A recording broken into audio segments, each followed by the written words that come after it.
once again to another in a series from Cascade Sports. We're talking about bridging the gap between sports and education. This is the wave of the future, and we're very fortunate with Cascade's Sports to get an opportunity to have a range of guests who cover the field as it relates to education, politics, religion, the social sphere, and those who are prominent in our community who indeed will help us to bridge that gap. Today we're going to talk to Brandon Ellington, soon to be sworn in as a state representative for the 43rd District here in Kansas City, Missouri, 41st District here in Kansas City, Missouri. So in behalf of Cascade's Sports, their Wave of the Future series, let me welcome Brandon Ellington. Thank you for being with us. Thank you. Yeah, I hear. Now, Brandon, when I look at you, I'm looking at a very young man, and you are about to be sworn in, 41st District State Representative. What got Brandon Ellington at such a young age into the political realm? When you talk about politics, politics is the only way we can have long-term change in our community. Since I was 19, I've been politically involved. We started a group called Voices of the People, which we teach the plea, which is political, legal, economic, and academic arenas. We started largely because in Kansas City on the east side, there was a lot of police brutality going on at the time. So we started teaching politics, we started teaching basic law.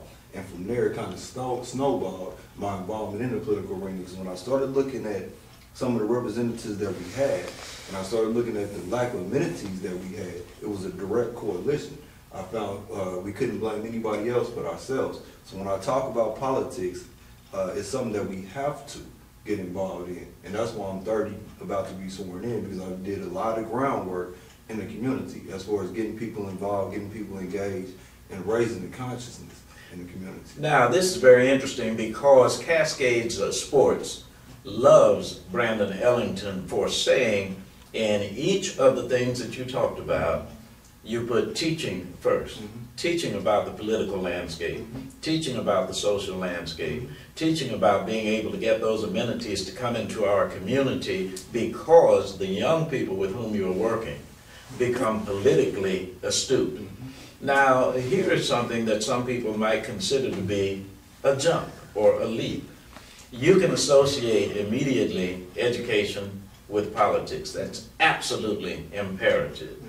Now, this is Cascade Sports, and we believe that there is a direct relationship between education and sports, as well as education and politics, education and other aspects of the community. Is that something in your background, or can you make that association as Brandon Ellington, State Rep? No, it actually is in my background, and it's something that we need to talk about and discuss more. Growing up, I played basketball. Basketball was the one thing that saved me. Because while my friends was out getting in trouble, I was at basketball practice. And I had the idea that I was going to the NBA because I was fairly talented, but I had a slight attitude problem, which is what comes from being raised in impoverished conditions. But when you talk about sports or physical training, science tells us that once you train the body, you train the mind. Wow. Because your mind expands and it grows. It's just another muscle. So if we don't have the right type of sports programs in our school, we're doing a disservice to our kids. When we look at basketball, football, tennis, soccer, even the arts, though we're not talking about arts right now, when we look at sports, when we look at sports and the arts, this is something that can change lives, not just to become an entertainer, not just to become a professional athlete, but it gives you the discipline that you need to succeed in life. So I definitely believe in sports, and I believe that we have to have an influx of sports in our schools, because when we talk about inner city schools, we typically just have football and basketball. We don't have baseball, we don't have soccer, we don't have tennis, we definitely don't have swimming, which is a shame. We don't even have swimming pools in our schools, and this is something that the community should be upset with.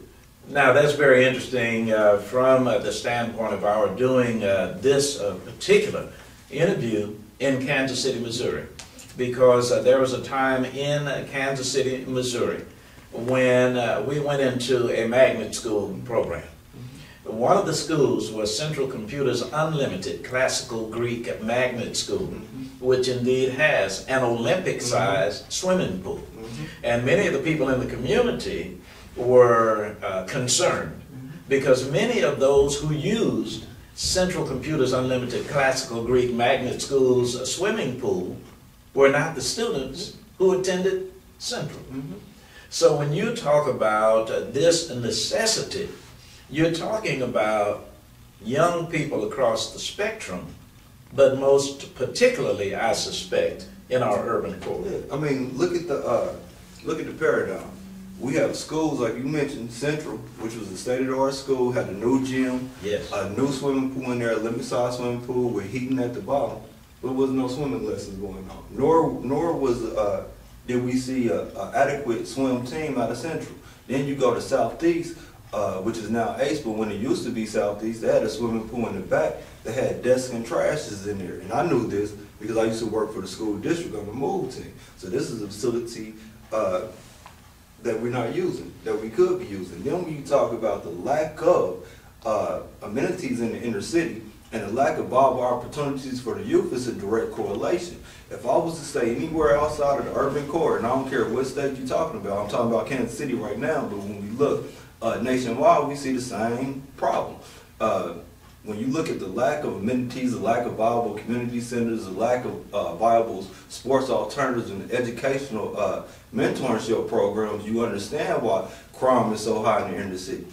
You also understand why disinvestment is so high, because we haven't been given the type of amenities or the type of social construct that allows us to interact with each other through different age groups or social economic backgrounds. Now, it's interesting to me because what I'm hearing you say is all of us have responsibility towards making sure that the young among us get a proper kind of education. So let's talk about education and break it down, because in a standards-based atmosphere, particularly as introduced by George Bush as president, No Child Left Behind, there was the fear that we were becoming a nation of test takers.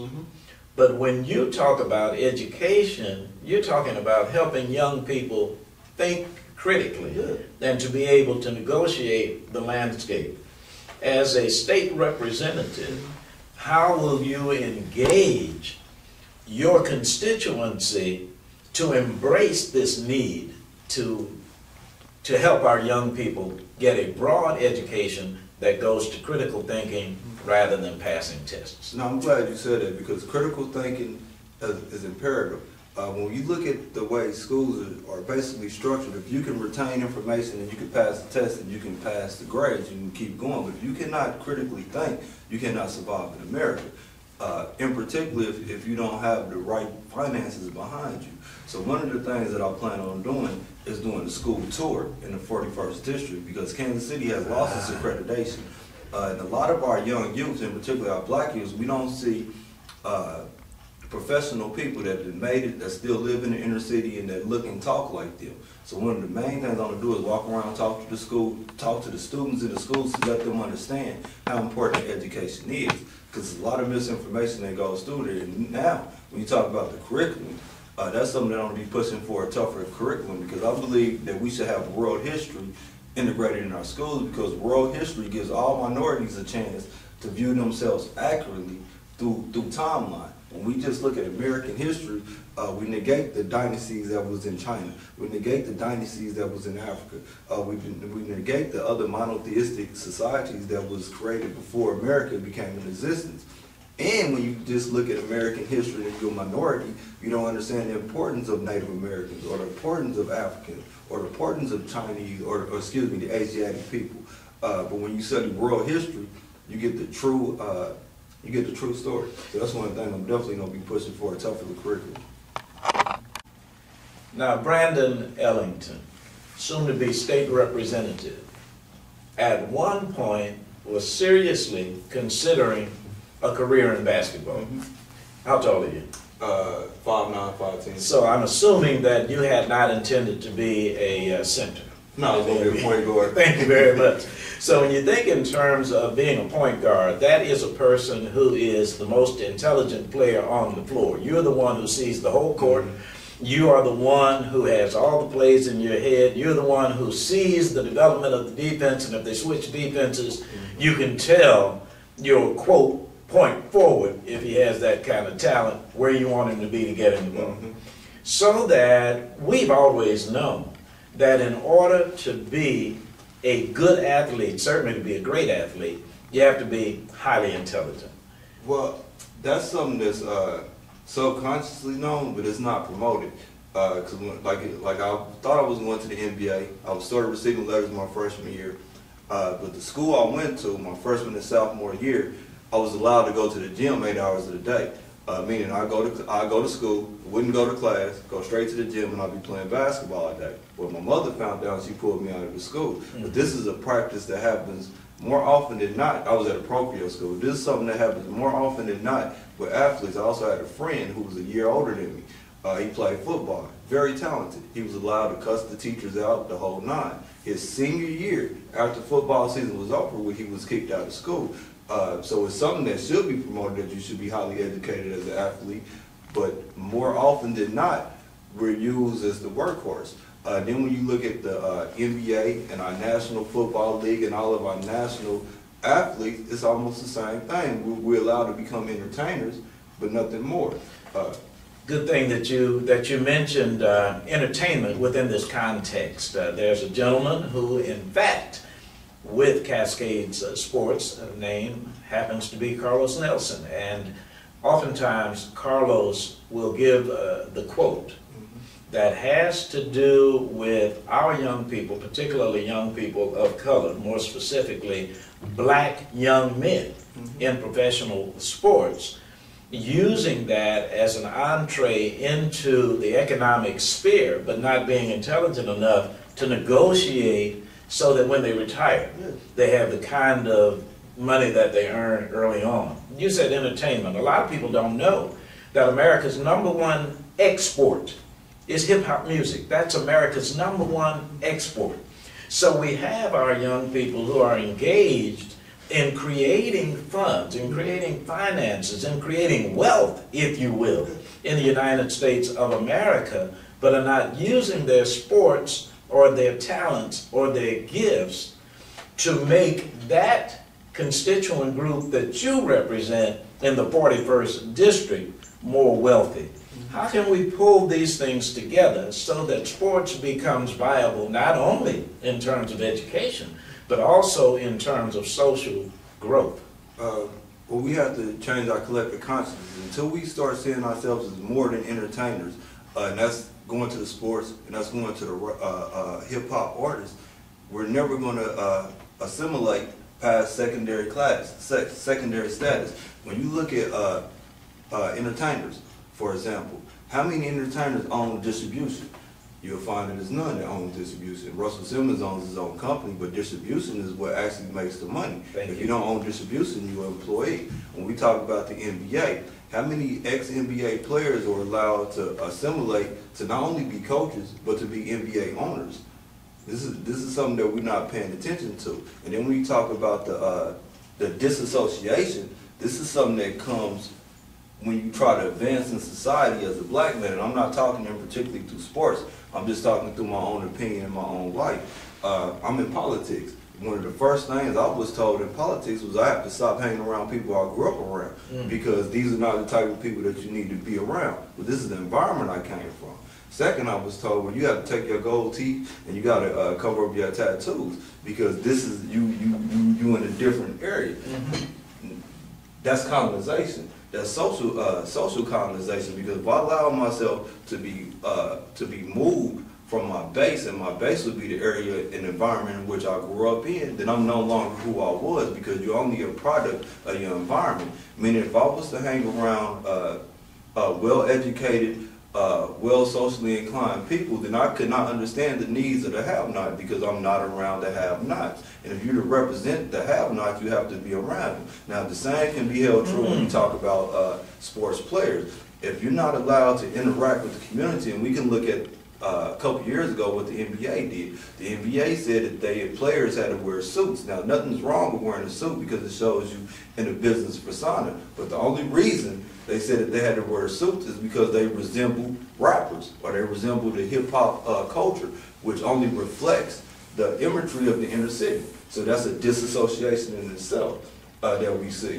This is very interesting because there is a gentleman with whom Carlos, I mentioned Carlos Nelson and I are intimately familiar. His name is Leon Dixon. Leon Dixon is the author of Future is in Our Hands and is one of the founders of the W.E.B. Du Bois Learning Center right here in Kansas City, Missouri. And one of the things that Leon Dixon often emphasizes is the relationship of education, quote, through sports, unquote. As a community leader, as a student, as you happen to be, how can we engage our professional athletes as it relates to helping young people use those skills, not just, as we were talking about, to enhance the social sphere, but from an economic standpoint, not having to go out of our community to ask for help, but using our community to be helped. We have to, and I got to go back to Malcolm X, Malcolm Shabazz. We have to understand what some of these people was talking about, like Fred Hampton when we was talking about nationalism, not racism, but nationalism, controlling your own dollars. And until we see ourselves as being leaders, not just entertainers or not just secondary citizens, we would never have self-determination. When you talk about the amount of wealth that we've been allowed to accumulate through entertainment, it's utterly ridiculous that the inner cities look the same. And it's ridiculous that we continue to finance these same individuals. I'll give you a couple examples. We see rappers all the time come back to the inner city or the hood in which they come from just to show how real it is. But it's still filled with poverty and trash, so yes. How real are you? Because you're not taking care of the area. The same when we talk about NBA players. The majority of the black NBA players that we have come from inner cities. And some of them do give back. Some of them have good charities that they fund, and they do a lot of activities with the school. But we don't have enough that's coming back that's getting involved. We don't have enough professional players that's willing to take that extra step because they feel like they've made it. And that comes from the colonization mentality. I got mine, now I'm over here, and this is where I should be. We have to break that mentality. We have to understand that America started off as 13 colonies. And if we understand what the word colony is and colonization, we can continue to see that we're all colonized. We put gays over here, we put whites over here, we put blacks over here, we put African Americans, notice two different words, African Americans over here, blacks over here, Latinos over here, and we all in our own little cul-de-sacs, and none of us cooperate and work together. And then we have large sums of money that comes out of the entertainment industry, whether that's sports, music, or what have you, and it doesn't go back into the community because you're separate now. You're over here. You're no longer part of that community in which you came from. Though you continue to victimize that community because you're making money off that community without putting back into that community. Now, as I am interviewing Brandon Ellington, have an opportunity in the interview to do this in behalf of Cascade Sports, I have to admit to a certain prejudice, and that is looking at it from the athletic standpoint, looking at it from the standpoint of sports. And you have so eloquently spoken to the relationship of sports not only to education, but sports to politics, sports to the grooming of young people towards self-actualization. Now, one of the things that you pointed to that I think is very important is, as it relates to self-actualization, the African American and the black person in America does not have to apologize for assuming some power and using that power to enhance our own community rather than asking permission from outside of our community to do what needs to be done for children who look like us. Yes. I mean, when you, it has nothing to do with race, because race is a social construct. It's not a biological fact. It has to do with culture. Yes. So if I grew up in the suburbs and I was to put money back into the suburbs, I couldn't be called racist because I'm just taking care of the area in which I grew up in. The same when you look at the inner city. How can I be called racist for trying to help people that come from the same environment and social circumstances that I come from? it's impossible. But that goes back to the colonization model, where now you racist, but I do believe as a people, since we're talking about us as a people, we have to come to the point where we're on equal playing fields, where we're on equal playing grounds. Meaning, if I'm going to have a BET, then you should be allowed to have a WET, because it's only fair. But if I object to you having a WET TV, then I'm showing myself as being less than. I'm not the same, because I have a desire where I feel like you're better than me because you have that. But I can classify myself separately. The same when we talk about the black athlete and the white athlete. We don't never put them all to the same as being athletes. Now, should athletes be giving back to the community? Yes, I believe they should, because they receive a lot of money from the community. Should only black athletes give back? That's unfair.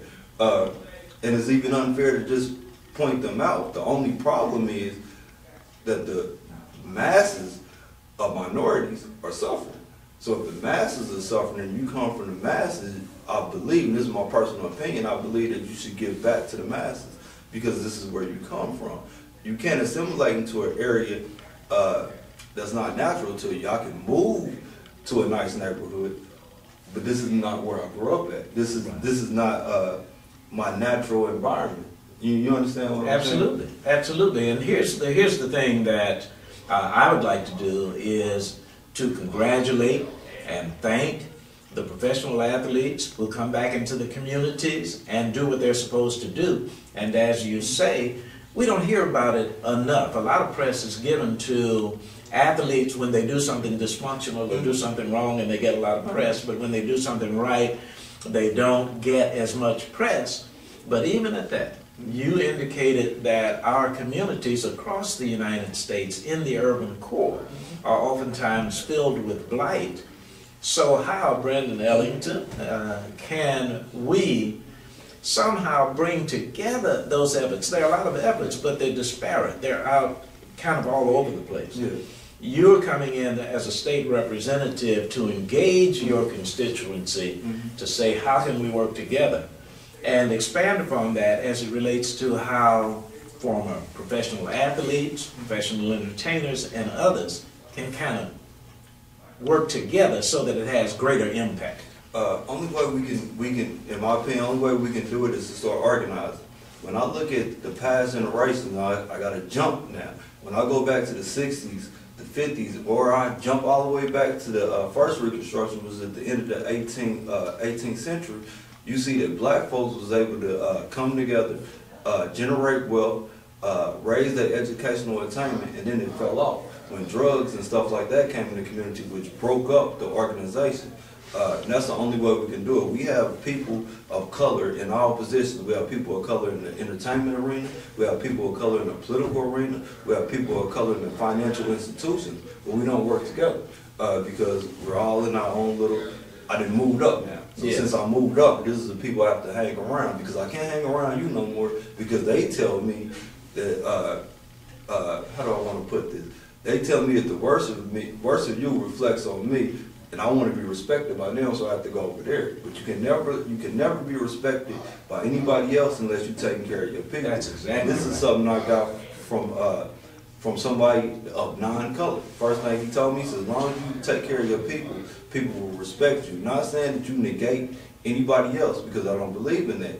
But I do believe you have to take care of those that suffer or live the same as you do, regardless of the hue of their color. Because when you look at the inner city, we have poor whites, we have poor blacks, we have poor Latinos, and we all fighting over crumbs, which is, in my opinion, dumb.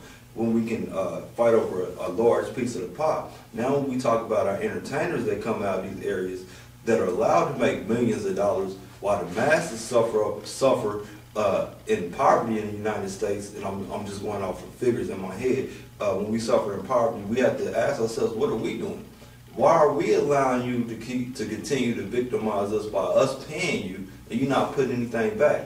Why am I going to a basketball game paying $55 for a ticket to sit in the nosebleed section, and you won't even do a basketball camp in the community? Wow. Why am I trying to go to a football game and to pay $50 to $100 to sit in, because these are not the best seats, to sit in the nosebleed section, when you won't even do a youth football camp or a tournament in the city. And this is something that we not only have to hold the athletes accountable to, we have to hold the owners accountable. Because when we talk about the athletes, we talk about millionaires. And don't get me wrong, having $1 million is good. But when you talk about the owners, now you're talking about billionaires. You're talking about people that's not only getting money off the athletes, they're getting money off of commercials, off of mass media, off of the taxpayer dollars, because a lot of these entities get tax incentives to build their arenas or to continue to manage their arenas.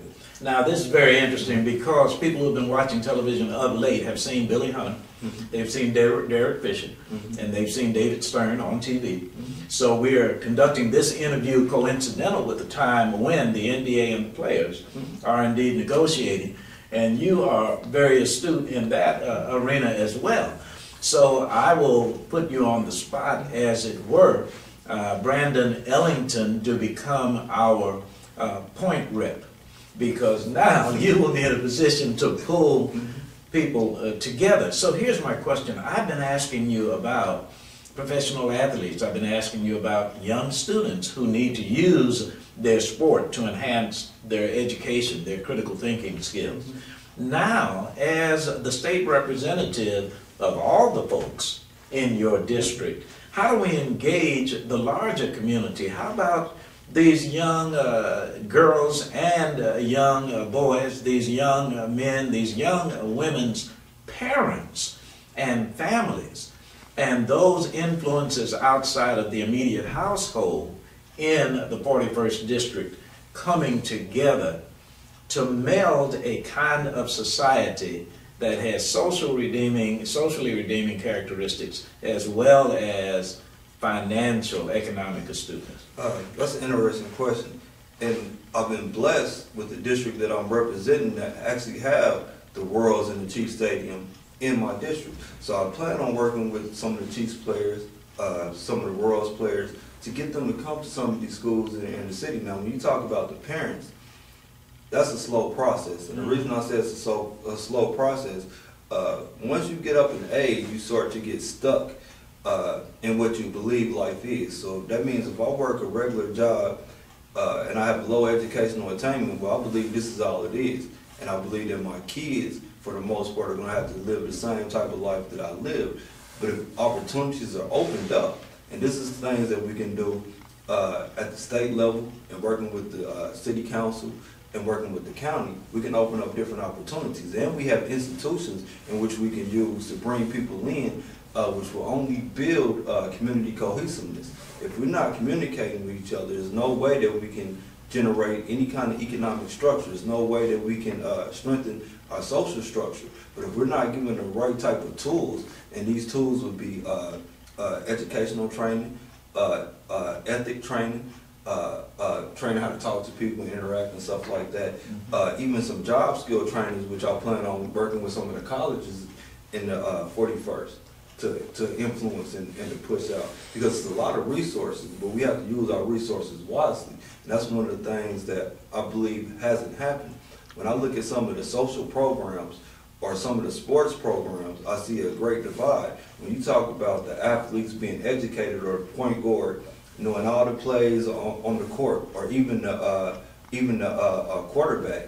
Like if you look at a Peyton Manning, right, even the quarterback learning all the plays of the defense and of the offense, these are individuals that have the capacity to be highly intelligent. But we don't have any kind of correlation with sports and education. Like when I was younger, they had a program here called Night Hoops. Before you can go play Night Hoops, you had to go to, I can't remember how many classes, but you had to go to classes before you was allowed to get on the basketball court. Which should still be some kind of correlation like that, because I don't believe in any program without education, because you asked something earlier about education. If you don't educate people, then you're forcing people into being slaves. You're forcing people to be colonized. So that means I can put you in a nice suit, I can put money in your pocket, but you are subject to my rule, because you don't understand where this money came from. You don't understand how to get your own suit or anything like this. And this is the sad thing that's been happening to a lot of our youth. That's why I don't wholeheartedly blame the athletes, because some of these athletes haven't been taught how to manage their money. And we can see this at the end of their careers when they end up broke again. Some of these athletes haven't been taught how how to communicate with Yes. people. Right. We can hear this in some of their interviews. That's so right. that's a problem. It's a control mechanism, and I wouldn't even focus on the athletes. I would start with the youth, and it took me a long time to get to this mentality to focus on the youth.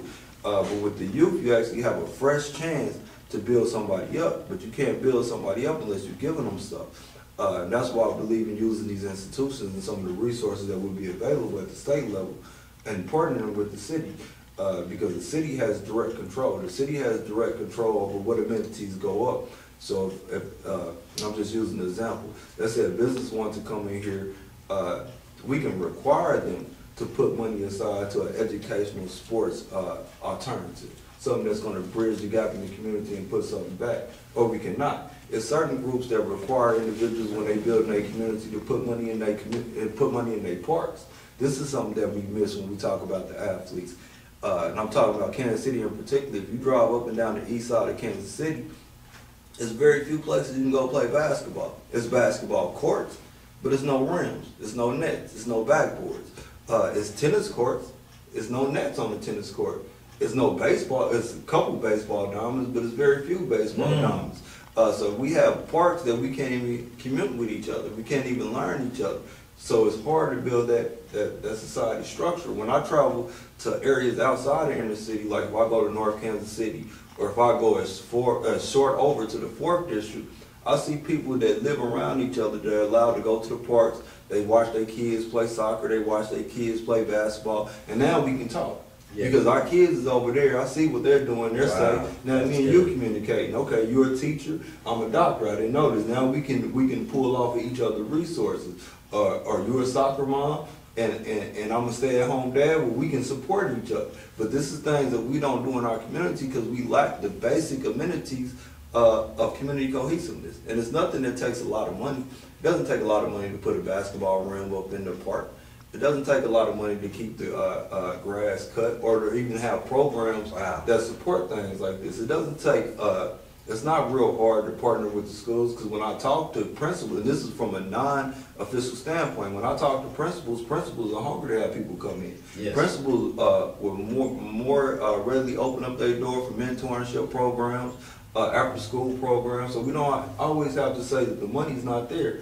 It's just the need in the community. If somebody has a skill, let's assess that and let's network and put them together. But that comes to the organization. Until we start structuring things, until we start organizing ourselves, we're always going to be at the whim of whoever is in control. Wow. In behalf of Cascade Sports, certainly want to say thank you to Brandon Ellington, State Rep, 41st District. Is there something before we leave that is a burning issue with you that might have something to do with sports and education that you would like to?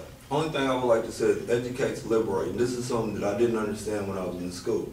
When I was in school, school was a joke. I'm just going here to go because I'm supposed to be here. But if we don't take the time to educate ourselves, and I hope I'm talking to the student athlete right now. If we don't take the time to educate ourselves, we're not going anywhere. You can look at the numbers of how many people think they're going to go to the NBA or think they're going to go to the NFL. And then you can look at how many people on the team, and you can get a good estimate on how many people are allowed to make it. When I was in school, I went to school with Mike Watson. Jerron Rush was a little older than me. Kareem Rush was a little older than me, and Brandon Rush. Now, out of all these, Mike was blessed to go overseas, but he didn't go to the NBA. Jerron Rush didn't make it in the NBA. This is only 4 people out of Kansas City that was allowed to make it, but it was hundreds of us that was playing. Now, Brandon Rush got to make it, but that's 1 in 4 that was good, and probably 4 out of 400 or 500 that played basketball in the 4 or 5 years that they was in school. Because we had people like Derek Hood, who had a lot of press, a lot of publicity.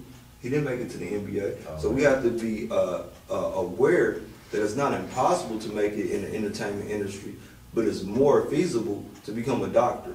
It's more feasible to become a lawyer. It's more feasible to become a politician or a politician in America than it is to become a professional athlete. It's an easier reality to own your own company than to become a major hip-hop artist. You can own your own music company and pretty much generate the same thing. Example, if I'm a platinum selling artist, I only get so many points on the dollar. If I own my own company and I sell 100,000 copies of the CD that I printed out myself, then I almost made $1 million. That's it. If you sell them for $10 a piece, etc. But we have to start thinking now. I wouldn't even say outside the box. We just have to start thinking in realistic terms. Not saying it's not realistic to become a professional athlete, but it's really to become a teacher.